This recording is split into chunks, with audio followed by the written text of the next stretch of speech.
I'm Sonic the Hedgehog, and you're watching 30 Days of me, Sonic, on Super Beanie-man Gaming. Hello, and welcome back to another video as part of 30 Days of Sonic on Super Beanie-man Gaming. And in today's episode, I'm going to be taking a look at one of my favourite comic book series of all time. It's a comic that I absolutely loved when I was growing up as a kid, and I loved reading it each time it came out every 2 weeks or so, and that is, of course, STC, otherwise known as Sonic the Comic.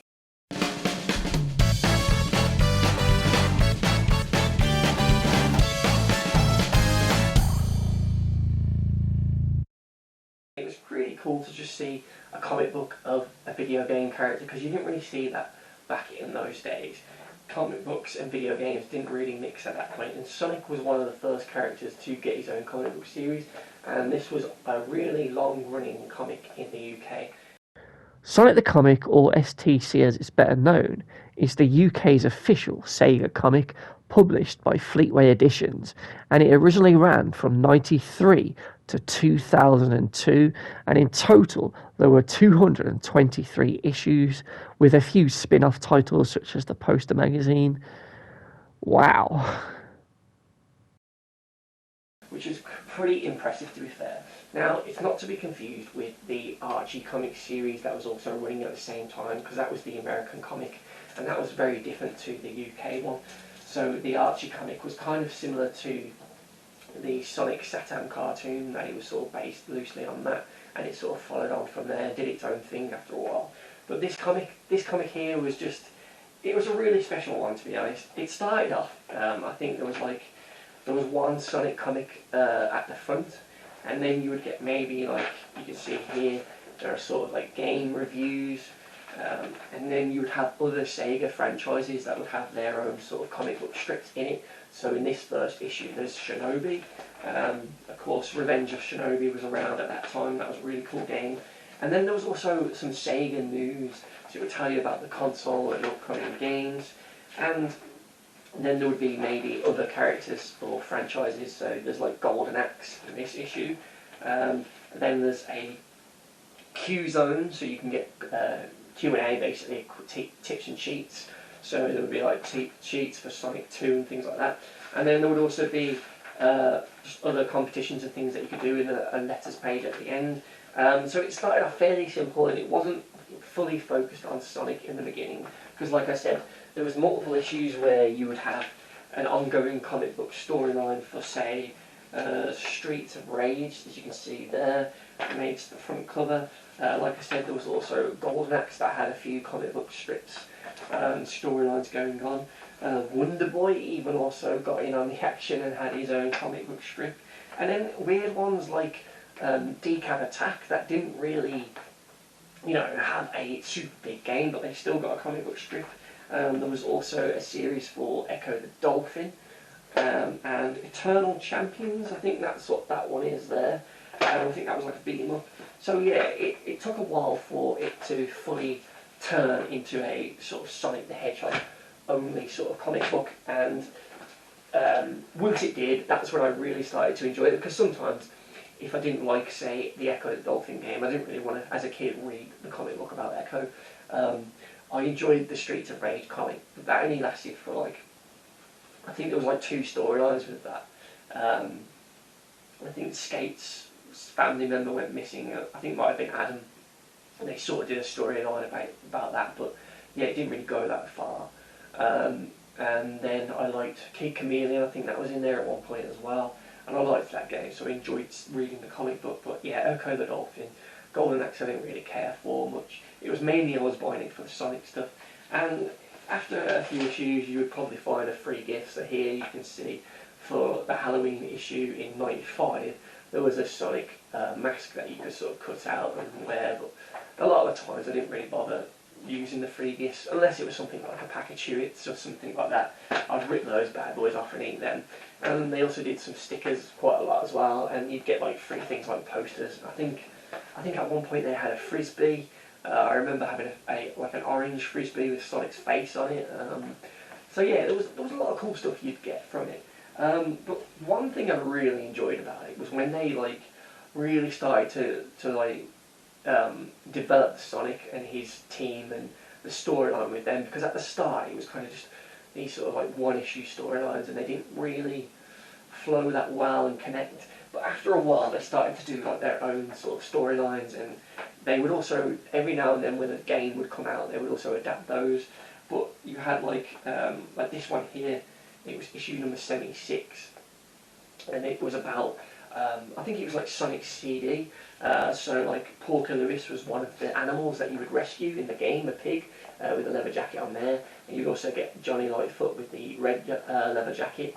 And he ended up getting trapped on a Miracle Planet or something like that. And he got left there for a year. And then when he came back, he was all nervous and like he wasn't confident anymore once they saved him, and because he was like part of the freedom fighters that were going out to try and stop Robotnik. And after a while, he decided to just leave. And instead of like Sonic being like, yeah, okay, I understand, he was quite angry at him and he just banished him and called him a coward. And it was like, you know, Sonic wasn't this like, you know, always in the right. He would get things wrong, he would make mistakes, he'd be stubborn, you know, he wouldn't just be this like wisecracking, I'm waiting kind of thing. And that's kind of what I liked about it. You know, there was drama within this child's comic book and it was cool to see. And after a while, you know, a couple of years in, some of the other characters like Knuckles, obviously Sonic 3 came out, Sonic and Knuckles was there, and then he would get his own comic book strip, so you would see like the main Sonic story at the front, and then like at the back somewhere there might be an issue where it's all about Knuckles, or they might do their own sort of heroes. So they did this one where it was Short Fuse, the Cybernik, which is basically this angry squirrel that got captured by Robotnik and turned into this like super badnik. And at first he was like a villain that Sonic was fighting against, but eventually sort of turned good, and I think he was quite popular at the time, so he got his own little mini-series within the comic book. I liked that they did in this was how they sort of made Super Sonic his own character.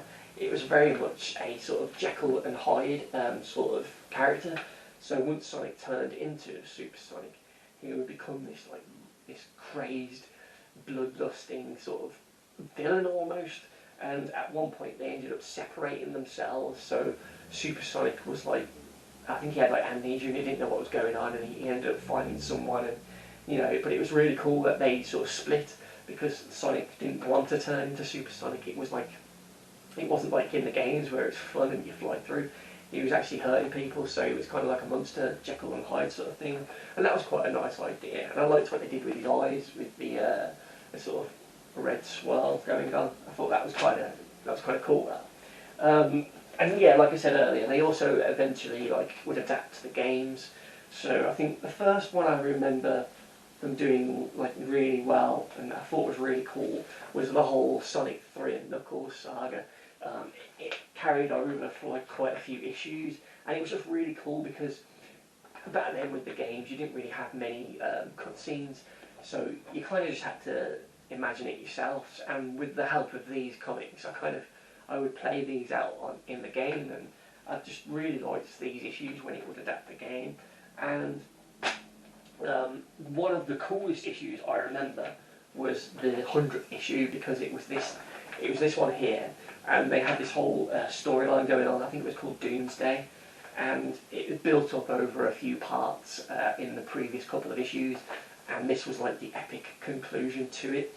And what they did, because it was the 100th, every single strip in the comic, whether it was like Knuckles' mini-series, or whether it was like Tails, because Tails got his own one, he got like this suit of armour at one point, a sword, and it was strange, or if it was in like Sonic's world, which was like the sub-Sonic story, all of it was connected, and it would tell this story of Sonic and the Freedom Fighters finally defeating Robotnik, and it was just so epic to get this comic book back in the day, and just finally see what they did. This was like April 1st, 1997 when this one came out, and at this point the comic is now £1.25.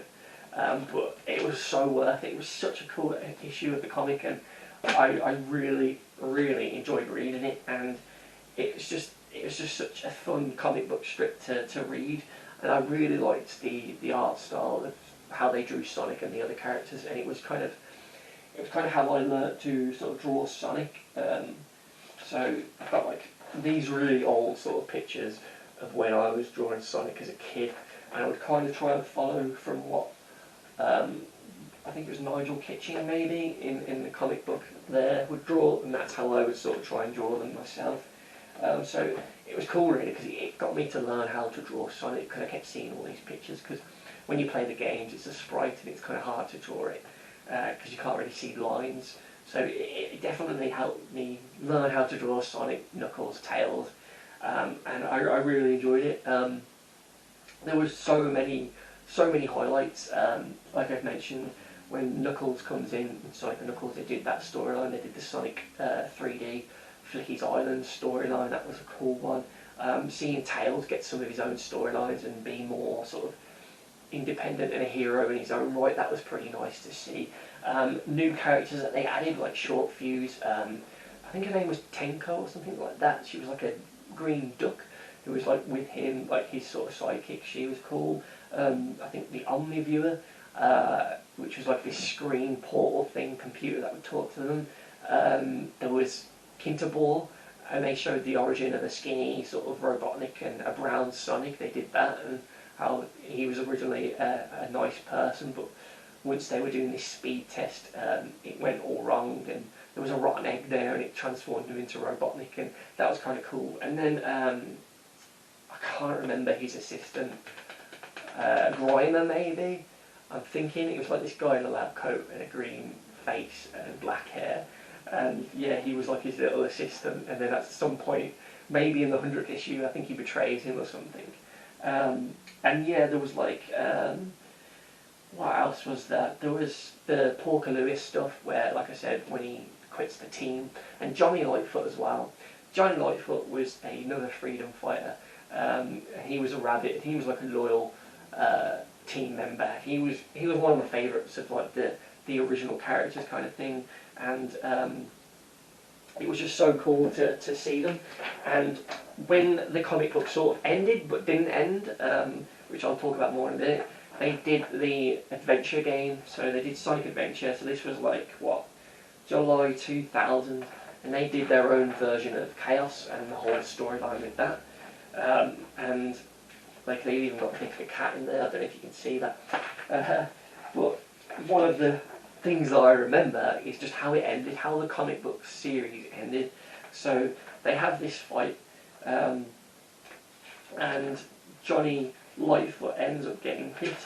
I can't remember if it's in this issue or the one before it, but he actually dies in the comic. And then at the very end, because Sonic's like wrapped with guilt at this point, because he blames himself for it, and you know he's all upset and everything. And the final shot was like, they saved the day. Sonic had merged back with Super Sonic at this point, so there was the risk of what happens if he turns Super and go crazy again. And it's like, you know, Tails goes, "What happens next time you get stressed out?" And then he says, Sonic says, "Maybe nothing, Tails, old buddy. But if it does, we'll deal with it. We always do." And that was the final line, and you can just see them all there on the mountain, looking out over the sky, having saved the day at last. And you can see in the clouds Johnny Lightfoot's face, and it was just like, oh man, Johnny's actually dead. You know, it's a comic book for kids, man. Like, kids in the 90s, and they kill off characters. And for me, that was just epic. It was like, I was really sad when he died, and I just loved how it ended there, but I wished it carried on, because I would have loved to see what they did with Shadow, because unfortunately, that issue was, what issue was that? That was issue, 1 second, where's the number? 184, but the comic book carried on, I think, well into the 200s, I believe. And unfortunately, they just repeated storylines.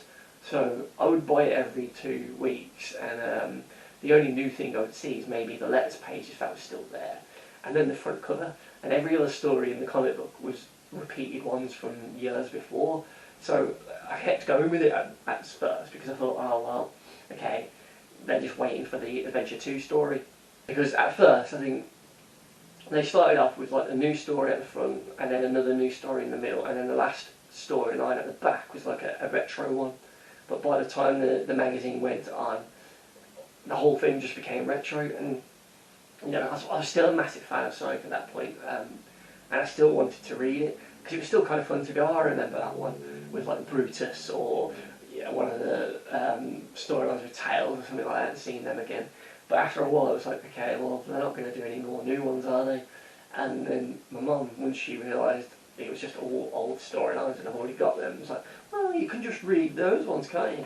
And I'm like, oh, okay. And then we cancelled it. So, unfortunately, I don't have the whole collection, but I'll show you some footage while I'm talking, hopefully, once I edit this video, where you'll see like all the comics on the floor probably, and I'll just need the camera around to show you some. But I do have the majority of them. I have at least missing maybe one or two from issue 1 to the 183 or whatever it is. I've pretty much got all of that set, so I've got all of the storyline basically. And it was an awesome comic, and I really, really enjoyed it.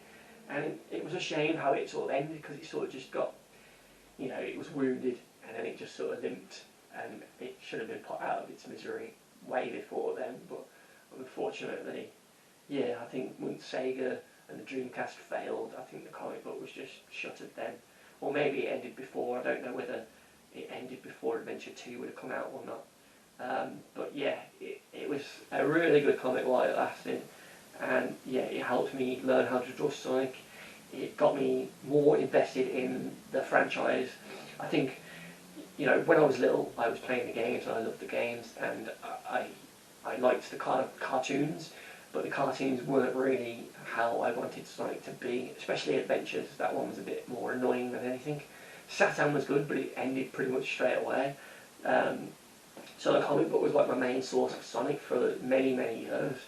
And yeah, I loved it. I thought it was really good. And I don't really know what else to say now, but yeah, it's a great comic, and there's plenty of fans out there. I mean, I think when it ended, I remember early on with the internet, there was a fan website, Sonic the Comic Online, and I think it still runs now, and they were fans that, like me, really loved it, but they had actual talent, so they could write and draw, and they continued the comic, and I think they got like the blessing of some of the artists and writers. So I think the comic book still kind of lives on as like this unofficial thing. So it's kind of cool to see that it had like a lasting legacy, really. And yeah, I can't recommend it enough. If you can find like the comic books on eBay or something like that, it's definitely worth a read. And it's a shame that they never like did a hardback version where you could just have a compendium of like 10 issues at a time or something like that, because it would have been really nice to have seen it in a better format. Because I think one of the problems I had with these comics is that you can sort of see they're quite flimsy, and they're not really like a proper comic book. They haven't got a hard cardboard sort of cover, they're just paper. It's quite flimsy and it's easy to rip them. And when they stick free gifts with sellotape on the front and you try and get it off, it rips. That was always really annoying. Likewise, when they would put posters in, you try and be really careful with the staples in the middle to try and get them out without ripping the whole magazine, but most of the time I'd mess up. So quite a few of my issues, the colours are a bit wrecked just because of how, like, you know, poor they were. I think at one point the paper quality did get better, but then I think by the end of the run they started to use like recycled paper, so it's kind of felt a bit shit again. But yeah, it was a really fun comic to read as a kid. Definitely worthwhile checking out again. I never got into the, like I said, the Archie one. I never got to read that, so because I didn't really know how to get it because it was in American. I didn't really know it existed until years later. So this was my comic, and I think it was available in like France and a few other places as well. I don't think it was just sold in the UK. But yeah, it's a really cool comic, and I hope you've enjoyed this little off-the-cuff sort of chat about my favourite Sonic comic, Sonic the Comic, STC. Oh, but before we go, I've also got to mention the, is it the Mega Droid? Is it the Mega Droid? Let's have a look. You've got it in there somewhere. The Mega Droid, that's it. So every issue you have basically, it's supposedly a Megadroid. Megadroid is a Mega Drive robot, so he's like the editor kind of persona, avatar, if you will, and he would respond to the letters that kids would send in, and he would be quite sassy at times, but he was cool. I think at some point he even got his own comic book as well. I'm sure he had a little comic strip at one point. But yeah, the Mega Drive, I can't believe I almost forgot that. But yeah, I think that's pretty much it. So yeah, thank you very much for watching. I hope you've enjoyed this little brief look at the awesome Sonic the Hedgehog, Sonic the Comic. Brilliant. Absolutely brilliant. So thank you for watching, and I'll see you tomorrow for another 30 days of Sonic on Super Beanie-man Gaming. I think I'm going to go and read a few more of these. See ya.